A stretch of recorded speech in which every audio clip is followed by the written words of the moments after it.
me, I'm like a super secret agent person, okay? I will find you.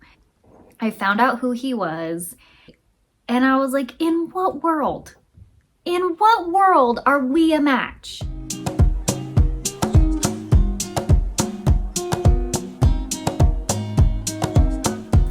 Hey there, welcome back to another episode of Cafecito y Chisme, the more chilled, laid-back series I'm doing here on Truthatude TV. You better buckle in, girls, because I have some juicy hot goss for you today. So it is February, it is the season of love. We're coming up on Valentine's Day, which is one of my favorite holidays. And I thought this would be the perfect opportunity to tell you, to spill the beans about my experience with a matchmaker, a professional matchmaker. So buckle in, get your little cafecito, I've got mine, and it's about to get real crazy. I have gone through some weird things in my life, and I've had a lot of random experiences, which is what Cafecito y Chisme is all about. Me sharing the random shit that I've gone through and the little nuggets of knowledge I've picked up along the way. So get ready, girl, because it's pretty freaking juicy. So diving right in, how did I even get started with a professional matchmaker? Okay. So your girl's been single for a hot minute now, okay? It's been about 5 years since my last relationship. I've dated a lot on and off, but 2024, I was deliberately single for an entire year. I was single on purpose. I'll be making a video about that. That's a whole nother Oprah for another day. But a couple years ago, I was approached on LinkedIn by a professional matchmaker. Now, I am like Fort Knox with my LinkedIn. I had a very public job a long time ago, and so I was very strict with my LinkedIn, and I did not make friends or connections with people I hadn't actually met in person. But this woman, she reached out to connect with me on LinkedIn, and she was from Denver, and I thought, oh, and we had a mutual connection. I thought, oh, okay, I must have met her at some capacity. Fine, I'll add her. So when I add her, she messages me and she was like, hey, I saw your profile. You look really beautiful. I hope this isn't weird, but I'm actually a professional matchmaker, and I think that you would be really great for one of my clients. Would you be open to like having a conversation about that? And I was just like, this is so random. I never considered using a matchmaker for myself. But the fact that like this woman was reaching out for like me to be a match, I was like, sure, why not? It's just a conversation. Always be open to new things and new experiences. So random, by the way.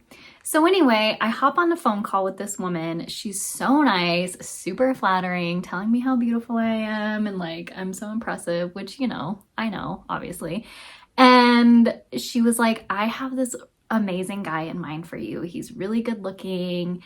And, you know, she was just like telling me like, you know, all these nice things about this guy. And she was asking me like kind of what my dating experience was and like what I was looking for. And she was like, yeah, I think you'd be a really good fit for this guy. Like, would you be open to meeting him?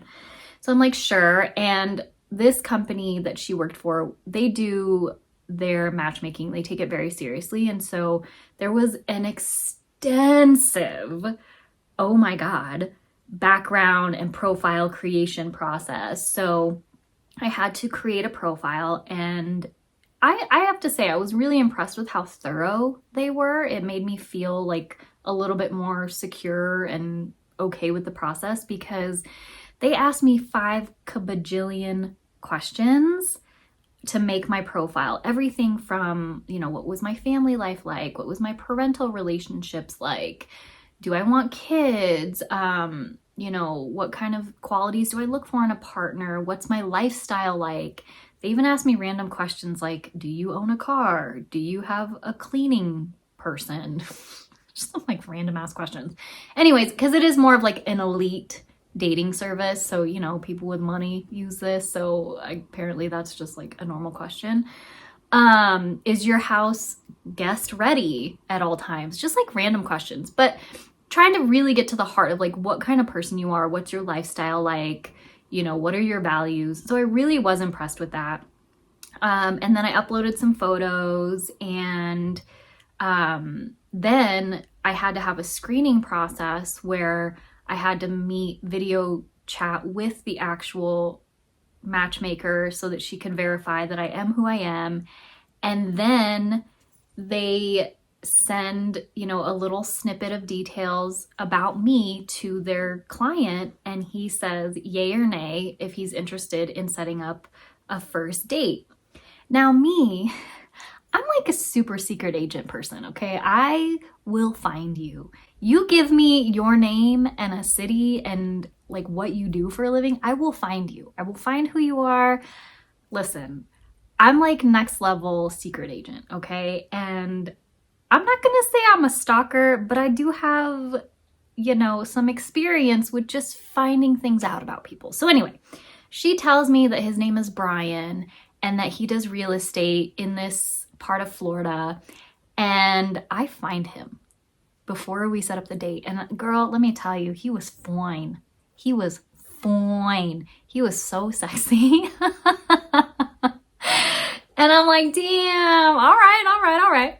So anyway, when I had talked to her, I made it very clear that like, I do not want kids. I like my life, you know, my child-free lifestyle. And I'll do a video about that if you guys want. I know some people have requested me to do a video about my whole journey being child-free. So anyway, so I made sure to stress that to her because that has been a sticking point in my dating journey of, you know, finding men who do not want children ever. So she calls me back and she's like, hey, Brian's really excited to meet you, but just want to double check one thing, you know, on the kid thing. Are you not wanting kids, or are you open to like adoption? You just can't have kids. And I was like, no, I do not want children ever. I don't want to be a mom. I don't want to date somebody who has children. And she was like, oh man, like, I don't think, you know, it's going to work with Brian because he really wanted to meet you, but he really wants to be a dad. Like, he wants to start a family, you know, within the next couple of years. And I'm like, damn it. And she was like, so unfortunately, you know, it looks like it wouldn't be a match. And so I'm going to reach back out to him and tell him that, you know, you guys are not aligned on this and that, you know, there's not going to be a first date. And I'm like, well, that's unfortunate, you know, but I appreciate you even considering me. And so she goes, well, would you be open to, you know, other matches if they came up? She goes, there's no guarantee, but would you like to just be in our network? And I'm like, sure, whatever, you know. And so I'm like expecting that I'm never going to hear from this broad ever again. Like, I'm never going to get matched again. This was like a 1 in a million opportunity. And that's okay that it didn't work out because at least I was open to it, right? Like, you just got to be open to new things. So anyway, like a week later, the same matchmaker reaches out to me and she was like, hey, I think I have another match for you. And I'm like, oh my God, that's amazing. So random. So she tells me about this guy. His name is Chris, and he lives in, you know, I thought another county in Florida. And she was like, yeah, distance is an issue. And I'm like, no, it's not that far. And so she tells me about him, and I was like, yeah, he sounds great. Like, I'd love to meet him. She was like, well, would you be open to like a Zoom date? And I'm like, yeah, for sure, whatever. So anyway, go through the process. I end up having my date with this guy, and I was so silly. I thought when she told me his location that she was referring to a county in Florida. And I was like, oh yeah. And so I'm telling him things about Florida. And he was like, well, actually, like here in North Carolina. And I'm like, North Carolina?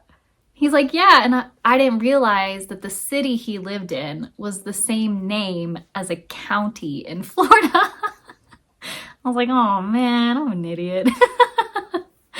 So anyway, it didn't matter. So we're having a nice conversation, and he was really cute, but I got a little triggered because he looked almost exactly like one of my ex-boyfriends, which, girl, I do have a type, okay? I have a type. But he looked almost exactly like him, and so it was a little jarring for me.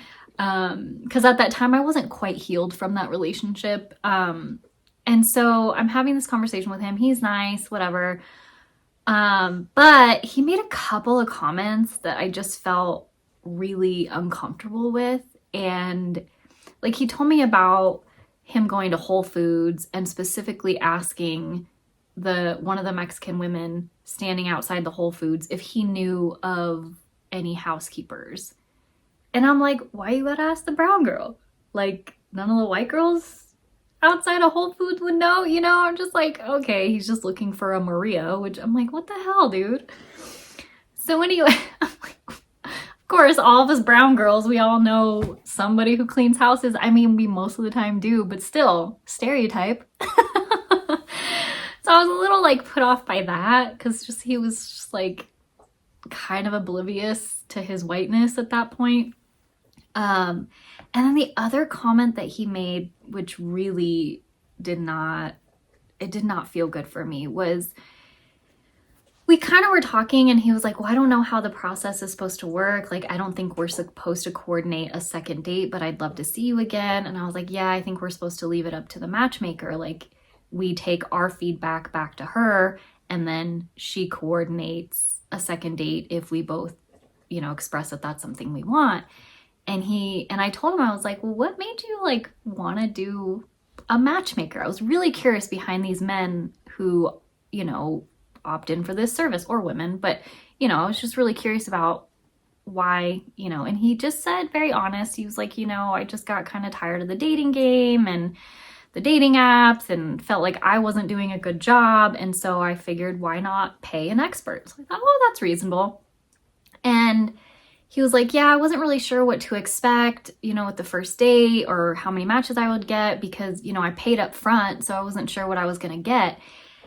And that comment that he said, like, I paid up front, all of a sudden I felt like I was being commodified. Like he paid for me. And I just felt awful. Now, I have no issue with sex work. I think it's a legitimate profession that should be legalized.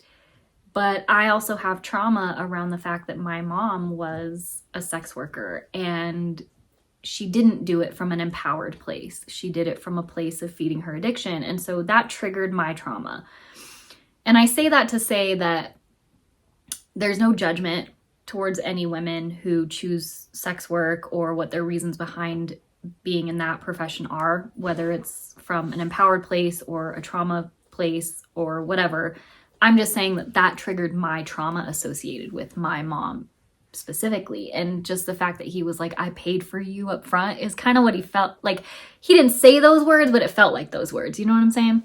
And I just felt like, ugh, I don't want to see this guy again. And I don't think I want to do the matchmaker thing again. I felt like it was commodifying love and like it was like making this whole thing feel very transactional. And I just was not down with it. So after that, I was like, nah, I'm not gonna do this again. And, you know, I opted not to meet up with him again. But also he said that he didn't want to meet with me again because I talked to the matchmaker and she was like, yeah, Chris wasn't really interested in a follow-up date. And I'm like, whatever, because I wasn't either.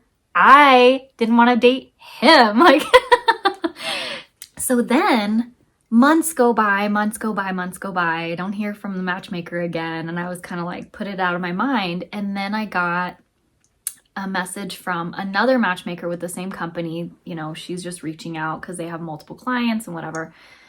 And she was like, I have this really great guy in mind and he's like super entrepreneurial and really successful. And he's also like involved in a lot of charities and he's a board member on this school.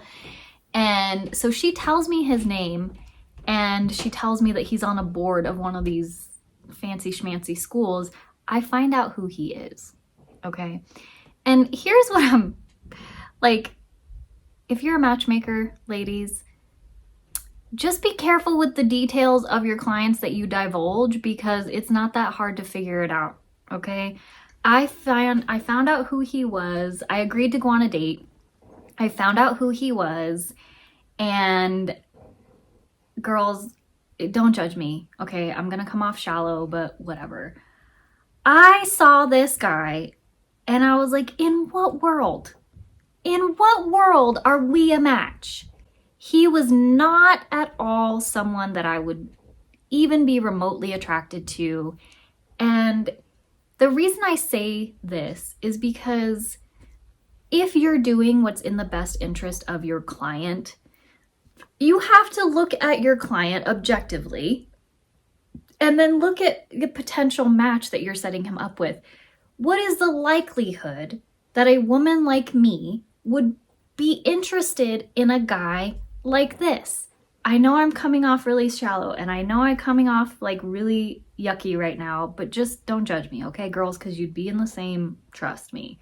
Okay, this guy did not take very good care of himself. He was not healthy. He did not have a healthy lifestyle. It was very clear from the information I found on him that he did not align with the kind of lifestyle that I have, or just not somebody I would be interested in, okay? I'm sure he's a lovely guy. So I canceled the date, and I was like, hell no. Hell no, I'm not going on a date with this guy. I already know I'm not going to be attracted to him. I'm not going to waste my time. So I just told the woman, I was like, I'm sorry, something came up. Like, I'm not available to date anymore. So take me off your thing. So then about a year ago, I get another message from another matchmaker, same company, because apparently I'm still in their network. And she is like, oh, I have this great guy. And I'm like, oh, I don't know. Now I don't trust you. So she gives me information about him. I do find out who he is. And I'm like, all right, he's cool, reasonable. I'm willing. You know, he's attractive. He's, you know, doesn't look like a serial killer from what I could tell. So the day of the date comes, I end up getting extremely sick, to the point where I had to go to the hospital. So I did not, I felt so bad because I was really trying to rally that morning. I really tried to take care of myself and oh, I don't want to stand this guy up. I don't want to cancel. I don't want him to think that I'm just bailing, because I legitimately was deathly ill. But a couple hours before the date happened, I reach out to the matchmaker, which she was not available. It was a Sunday.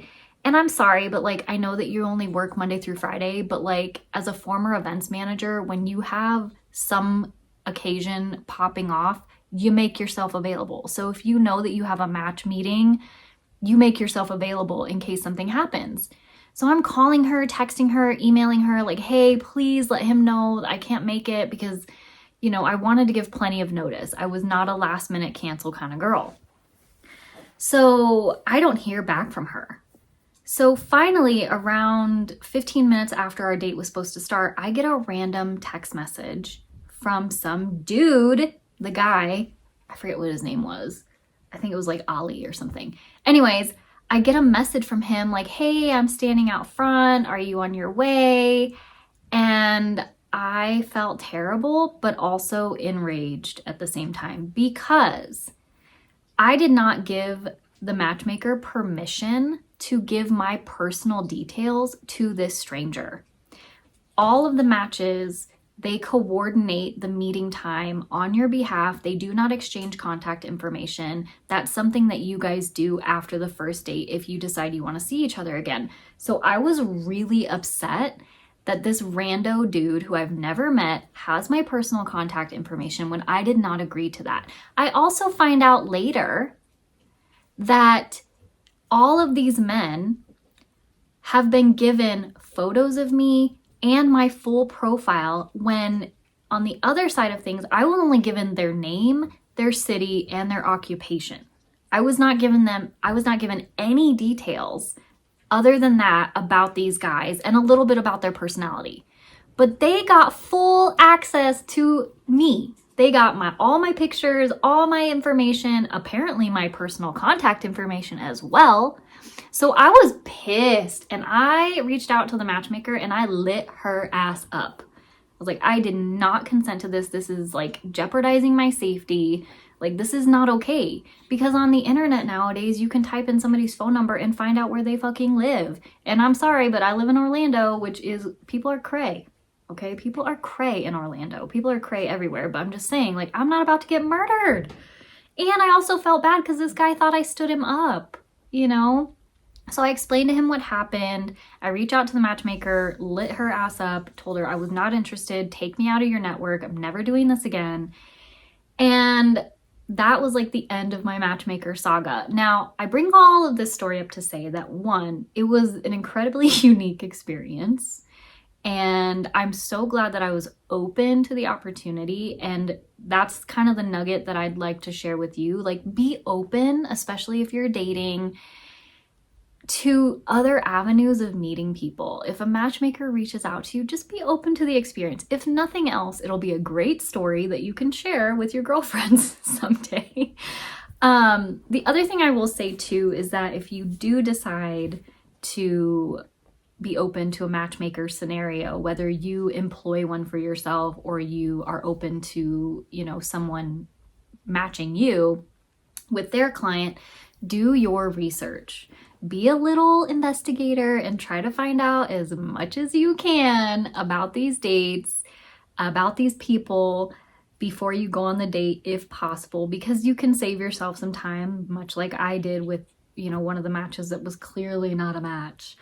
And also, you know, just to make yourself feel as safe and as comfortable with the process as you can. Ask the matchmaker as many questions as you can. Make sure that you put your safety and your comfort as a priority, because at the end of the day, you're meeting a stranger. And yes, you have a liaison that's kind of coordinating, but at the end of the day, you're meeting a stranger. And, you know, whether you're meeting them on apps or via a matchmaker, like, you just have to put your safety as a priority when you're dating, and your comfort, right? So after all of that, I don't know if I would be open to a matchmaker matching me again. I might, especially now that I'm in Colorado. If you're wondering how the hell that happened, check out the last episode of Cafecito y Chisme where I spill the hot goss on how I came back to Colorado. But now that I'm in Colorado and I'm going to start dating again this year, yeah, maybe. I don't know.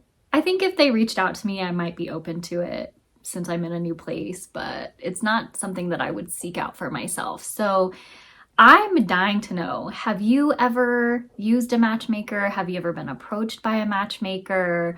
Would you ever consider using that service either for yourself or just being open to being matched by someone? I'm dying to know, like, what your thoughts are. Also, since we are in the season of love, definitely check out next week's video. It is the week of Valentine's Day that I'll be putting it out, and I'm going to be sharing some great tips on how to spend Valentine's Day alone if you're not paired up. So I know that Valentine's Day is a very triggering holiday for a lot of people, especially women, and there are amazing ways that you can really treat yourself to a wonderful Valentine's Day and really show yourself some true self-love. So definitely check out that episode. If you like this video, leave me a comment, share your thoughts, ask me any kind of questions. I'm open about this. And definitely subscribe to the channel if you're not already. One of my goals this year is to definitely grow this channel and grow this community, and you can help me with that. You know how YouTube works, so like, subscribe, do all the things. And be sure to check out all the goodies in the description box below. A major thing happening this year is I will be launching my membership so that you can work with me one-on-one and that you can be a part of this community so that you can meet other like-minded women who want to build their confidence. So I'll leave a link to the waitlist, and that will be the only VIP way to get the exclusive details on the membership and what's happening with that and all the freebies and the goodies that are coming along with that. So you don't want to miss that. Definitely drop your email in that. And that's it for today's episode of Cafecito y Chisme. I hope you liked it. I hope you got a little kick out of it. Definitely a wild adventure that was. So just let me know your thoughts, and I'll see you guys in the next one. Ciao.